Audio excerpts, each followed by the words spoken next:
Hello and welcome to the Alcohol Recovery Show, where we discuss practical, actionable steps for anyone who wants to achieve their dream of getting and staying well, happy and free from any form of alcohol dependence. Hello and welcome to the Alcohol Recovery Show. Today we're diving into a topic that's both subtle and seismic. How a social drinker becomes a problem drinker. You know, that slow, sneaky shift that can happen without you even realising it. Today we're going to look at the signs, share some real life scenarios and break it all down with empathy. Ready? Let's get into it. So let's start with the obvious question. What is social drinking? Basically, I think for most people it means having a glass of wine at a dinner party or cracking open a beer during a game at night. It's casual, situational, and for most people it doesn't cross into any problem territory. Now let's talk about problem drinking. That's when alcohol shifts from being an accessory to your life to being a central character, if you like. Think of it as the difference between being an extra in a movie and suddenly demanding top billing. When drinking starts dictating all of your choices, mood, priorities, it's time to pause and take a closer look. The trickiest part? That fine line between social and problem drinking isn't a bright, flashing neon sign. It's more like one of those faint pencil marks that you only notice after you've crossed it. So how do you know when you've gone from, I'll just have one, to, oops, I've had 7? Let's explore that. Here's the thing about problem drinking. It's a shapeshifter.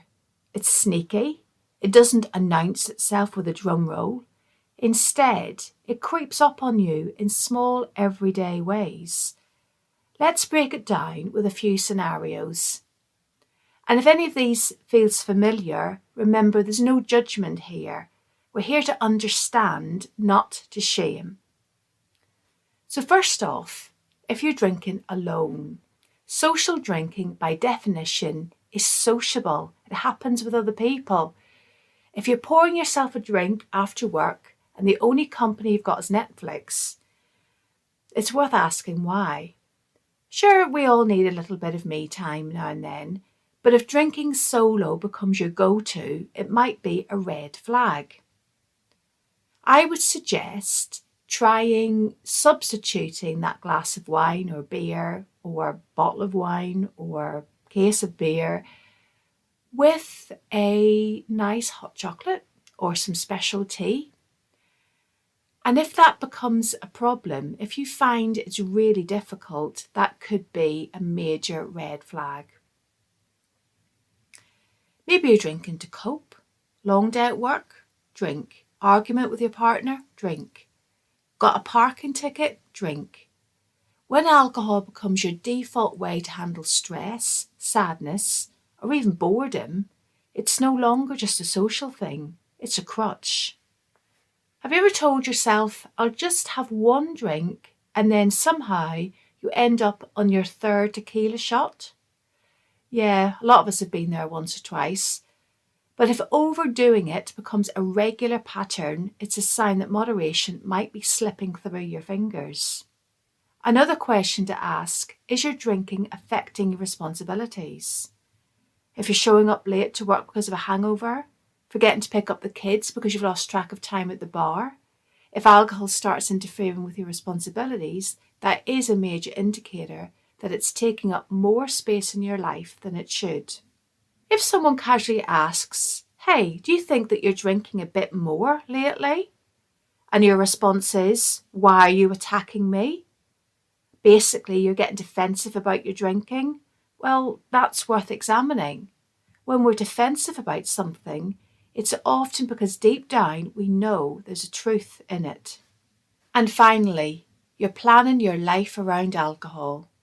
Got plans to meet friends? The first question is, will there be booze? Planning a vacation? You're Googling the best bars. When alcohol becomes the focus of your social life, it's less about the people and experiences and more about the drinks. Okay, now that we've covered the signs, let's hear from some folks who've been there. I reached out to a few listeners who were kind enough to share their stories. And don't worry, names have been changed. First story, Jessica had a slow realisation. She used to be the life of the party. She'd host wine nights, go to happy hours, and always be up for a boozy brunch. But she started noticing that she'd keep drinking long after her friends called it a night. Tom thought he had his drinking under control until he missed his daughter's school play because he was too hungover to get out of bed. That moment of guilt and disappointment was his turning point. He realised that his having a good time wasn't just affecting him, it was hurting his family too. Marie had a more subtle shift. She didn't think she had a problem because she wasn't drinking daily. But she noticed that every time she felt stressed, her first thought was, I need a drink. Over time, that occasional stress relief turned into a dependency she couldn't ignore. So how do you catch all of this before it spirals? Here's a few tips. 1. Keep track of your drinking. Now be honest here, otherwise there's no point. This is just for your information. Write down how much, how often, and why you're drinking. Seeing it on paper can be eye-opening, and remember, it's just for you. Pay attention to your motives. Are you drinking to celebrate, or are you drinking to escape? The reason matters. Another tip is to check in with trusted friends or family. Sometimes the people around us can see changes we're blind to. Ask them for honest feedback. And try taking a break. Go a month or a week without alcohol. If you're finding that difficult, you might be interested in the book 10-Day Alcohol Detox Plan by Lewis David. That'll guide you through those first 10 days. If it feels impossible or you find yourself white-knuckling it, that's a sign to dig deeper. So here's the bottom line. Shifting from social drinking to problem drinking doesn't happen overnight. It's a gradual process, often filled with justifications, excuses, and denial. But the good news is, the earlier you spot it, the easier it is to make changes. And remember, you're not alone. Whether you're just starting to question your relationship with alcohol or you're already on the path to recovery, there's a whole community of support out there. If today's episode resonated with you, share it with a friend. And if you're ready to take the next step, reach out to a counsellor or join a support group.